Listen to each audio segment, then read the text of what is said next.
Okay, good morning. I am just filming myself getting ready because that's all I have time for with these videos. I've realized now my little boys are still asleep. I can see them on my video monitor. There's one, there's the other. Starting to stir a little bit, but they're good boys, so they'll hang out. Anyway, hey guys, I'm Nicole. Welcome to my channel. I am kind of getting this YouTube thing back up and running. I've had some requests from people to just kind of share my routine and the products and things that I use, and I want to help you out, so I'm willing to do it. So I'm going to start today with just kind of an everyday look, kind of easy, pretty simple, not a lot of products, not a lot of brushes. So if you're just starting out with makeup, you can definitely achieve this look. I'll tell you kind of what I'm using, but obviously if you want to try to find similar products or just drugstore products or products at Walmart, wherever you shop for your makeup, as long as you're wearing it, good for you, you know what I mean? So do not think that you have to run out and get every single product that I have, but these do work really amazing. So if you're finding that your products aren't working so well for you, maybe that's a sign that maybe you should just get some new products. This one is something that I kind of just put on every day, and especially if I'm gonna go work out or be outside and be running around sweating a lot, this has been a perfect routine for me for making sure that it lasts sweat-proof, workout-proof, kid-proof, mommy-proof, you know, all that good stuff. So if you wanna learn how to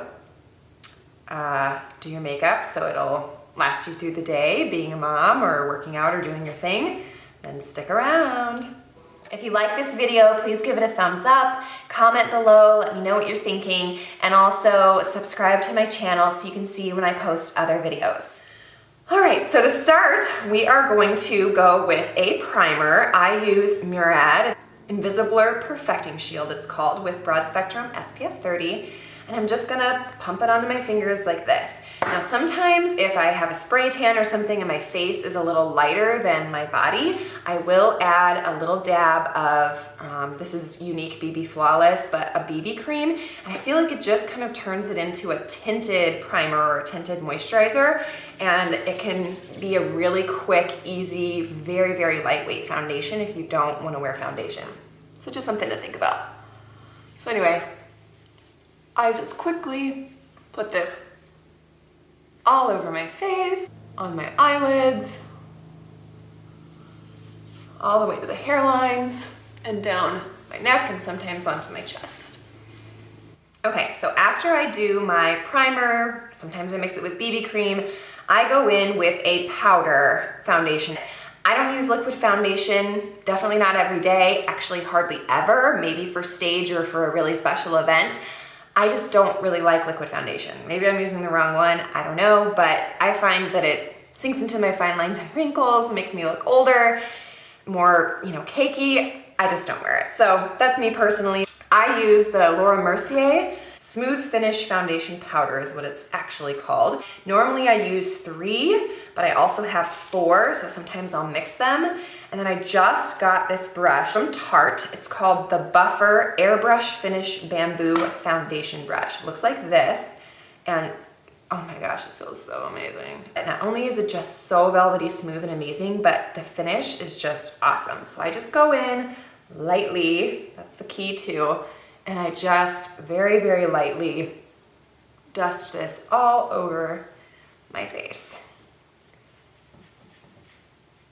Now what I found is the lighter you go, the better it blends. You're better off picking up a little bit of color at a time and going back in several times than trying to put a bunch of color on all at the same time. This goes for powder, for eyeshadows, for really anything. If you feel like your makeup just isn't blending, always have harsh lines, or just looks crazy, then it's probably because you're being too harsh. Okay, now that we've done our primer and whatever foundation you would like to do, again, I suggest powder just for longevity so it doesn't melt, especially if you're gonna be sweating or working out.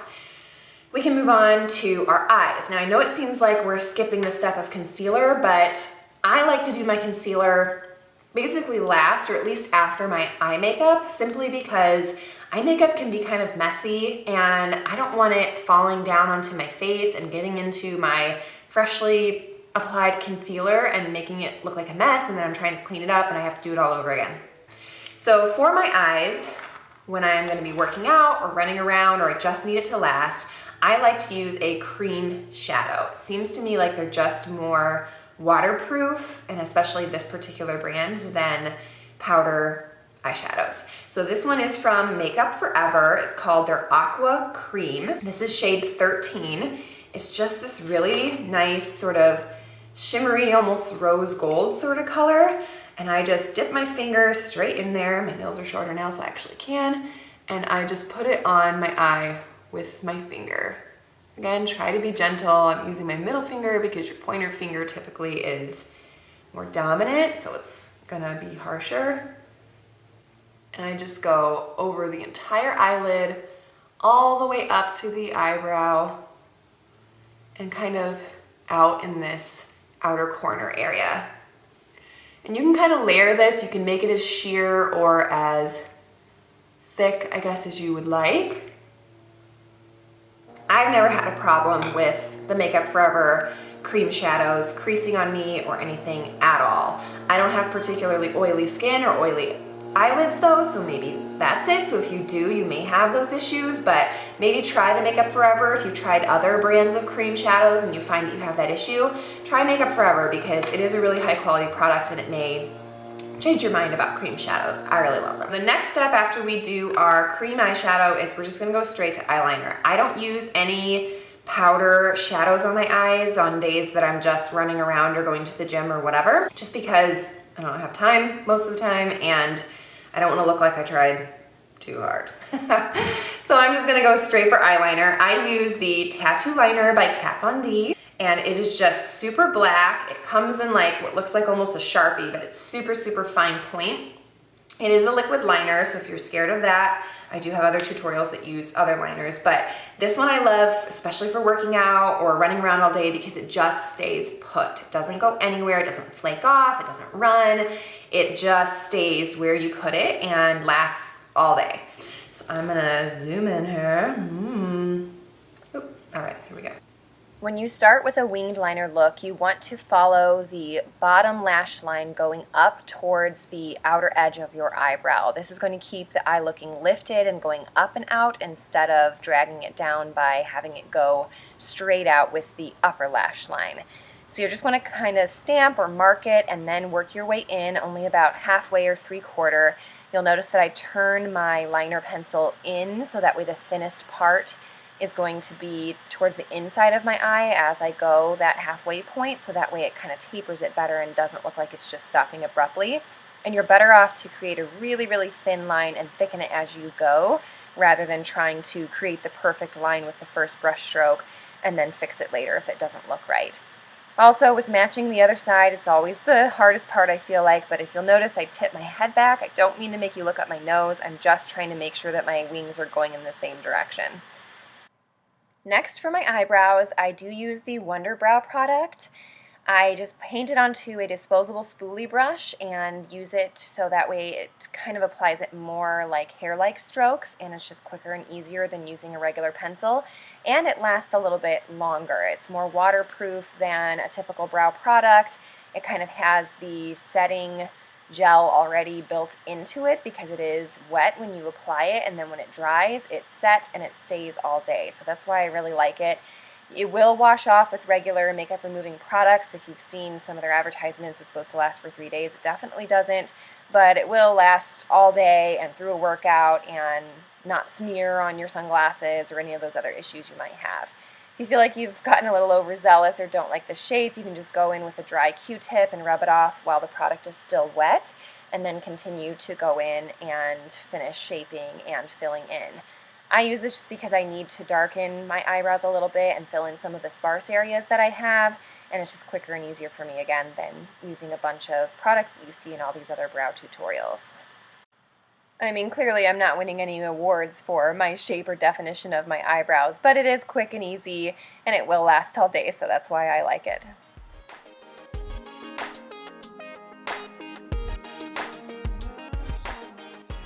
So after I get everything done, that's when I do my concealer, just so it's the freshest and I don't have any like other makeup that might fall into my face that would blend with it. So I like to just take a clean brush and just kind of dust off anything that might have fallen onto that area to start.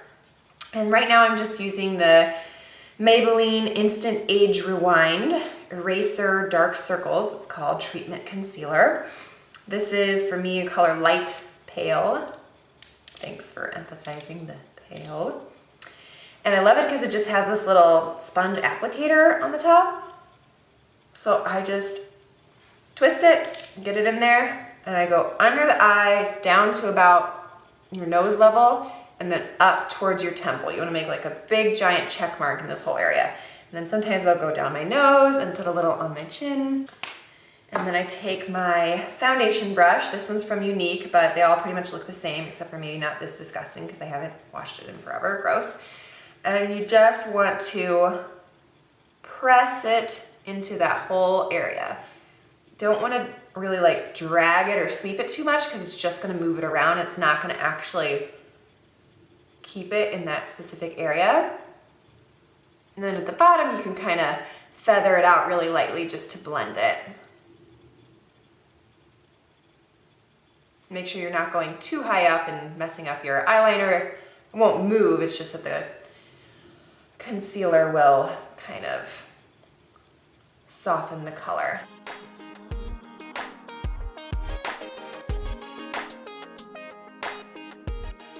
And then I just kind of go down my nose for some highlight and in between my brows, just because I feel like I'm kind of red in that area a lot of times. Sometimes I'll sweep it across my forehead like this and on my chin. And then a lot of times I'll go in with a translucent powder. I have the one from Makeup Forever. It's called Ultra HD Micro Finishing Pressed Powder. And I just take my little angled brush and I just kind of press it into that area. Just because this is an area that tends to not want to stay very well. If you have any blemishes, you can cover those up at this time. I use the Maybelline Superstay Better Skin. It has salicylic acid in it. So you can do this step right after you do your powder, or you can do it after you already have your eyes done, completely up to you. But I do a little bit of contouring every single day. It really doesn't take that long. It doesn't have to be as scary and intimidating as some of these videos show. I just take a nice big wide brush like this one. This one's called the Pro Featherweight Fan, number 92 from Sephora, and some bronzer that doesn't have any shimmer to it. This is the Too Faced Dark Chocolate Soleil in Deep Tan. And I just run it back and forth in here a few times, and then I go from basically the top of your ear down towards the corner of your mouth, but you're only really gonna go before you even get to the apple of your cheek, and you're gonna go just on like the very bottom edge of your cheekbone. So you're looking for that bone, that highest prominence of your face. We're trying to make that look higher and more lifted than it maybe actually even is. So we're gonna go. Now I am not sucking in, but I am pulling my face to the side. That's just to help create a smoother palette, so that way we make sure that it goes on evenly.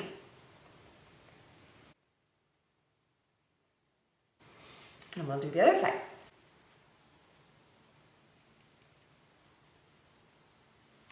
Then I like to do along my hairline, on my forehead, and my temple. And I also like to go under my chin, under my jawline, and down the sides of my neck. And now I'm going to apply some blush. Right now I'm using the NARS in Torrid. It's just kind of like a peachy color. And I just get a nice big fluffy blush brush. This one I got as a gift, Lancome. It's called the powder brush, I guess, but I use it for blush. Just want something nice and fluffy so that way it doesn't put on too much color in one place. And you're just gonna kind of dab it onto the apple of your cheek and then sweep kind of up and outward. And last but not least, I'm gonna be using the Smashbox Superfan Mascara. And when I put on my mascara, I like to actually start on the top of my lash like this, and I actually sweep it down and out to get the whole top of my lash as close to the lash line as you can. And then I go under and I just kind of close my eye slowly onto the mascara wand. And this just kind of pushes and lifts the lashes at the same time. So now we have mascara on every side of our lashes, but the last thing we're doing is pushing them and lifting them up. I don't curl my lashes because I have a particular fear of ripping them all out. I've seen that it's happened to people. I've ripped a few of them out before doing that. It scares me to death, so I don't do it. Luckily, I have pretty nice lashes. I do take like collagen pills and vitamins and stuff for hair growth, mostly because postpartum hair fall is a real thing. But I feel like it's been helping my lashes too. So if you feel like your lashes are clumping up or they're just not working with you, maybe because your mascara is old. Make sure you're replacing your mascara on a regular basis, not only so it functions better for you, but it's safer for you too. Now I got some little mascara dots on my face. This is a little pro trick for moms, especially when you're in a hurry. I use my blow dryer and I blow dry my eyelashes dry. Sometimes I'll even blow dry my eyebrows dry if I use a brow cream or a brow setter. I do this with my makeup all the time because I'm just in a hurry and my boys are waking up. I can see them on my monitor right now stirring, and they're great, they're safe, they're in their cribs, hashtag crypto college. But I need some extra time, and so I just am gonna dry my lashes, and at the same time, anything that falls on my face that's not where I want it to be, I'm gonna dry that as well, and I'll show you why in just a second. Woo! Okay, now I can sneeze, I can kiss my boys, I can do whatever I wanna do, put on my shirt, and not have to worry about my mascara getting all over everything. It's such a pet peeve of mine. I hate that when you're like all done, you're like, oh, I look great, and then you just smear it all over your face or like somewhere else. So after you've dried your lashes, dried that area where your mascara got on your face or even on your eyelid or somewhere where you just don't want it to be, you want to make sure it's completely dry. So I suggest using the blow dryer to speed up the process. And then you're going to get your spoolie brush, which is usually on the end of a eyeliner or brow brush. Make sure that it's clean. I mean, you don't want it to have any product or brow gel or anything on there, so you don't want it to come off on your fingers when you touch it. Because then you're gonna use that little brush and you're gonna get in there wherever that little, see, I don't know if you can see these little dots here that I got from my mascara, and you're just gonna flick those away. Magic! So that's what you're gonna do for if you get it on your eyelid, if you get it on your face, if you accidentally poke yourself in the eye and then you have a big splash of it somewhere. Is that even a word, splash? Just if you get it somewhere on your face where you don't want it, make sure it's completely dry. I know that's counterintuitive. You probably are like, oh my gosh, I want to get this off right away. And you grab a Q-tip and you try to get it off and then it just smears and messes up whatever you just did. And then it's so frustrating because it was your last step. So just trust me, let it dry, use your spoolie brush and just flick it off. You saw how easy and nice that was. So that's what you need to do. Just looking now and seeing that I have this nice blemish right in between my Cupid's bow. Cute, Nicole. Hashtag real life, hashtag mom life, hashtag hormones are going crazy. Well, I'm sorry you had to look at that the whole video. That's frustrating. Oh, allergies. I love you so. What else? What else do I have to tell you? I think that's it. Oh.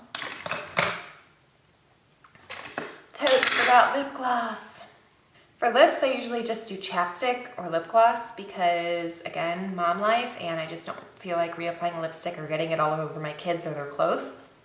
So I have just my good old, what is this? Bath & Body Works Shimmer Lip Gloss. And I just go in with that. Boom. Easy to reapply. Won't last you all day for sure, but I'm not a huge fan of lipstick anyway, so that's not a priority for me. Well, that's it for today. I hope that you found this video useful, and if you did, please like, comment, and subscribe so that you can see when I post other videos. I hope that you have a beautiful and blessed day. Be well and be kind.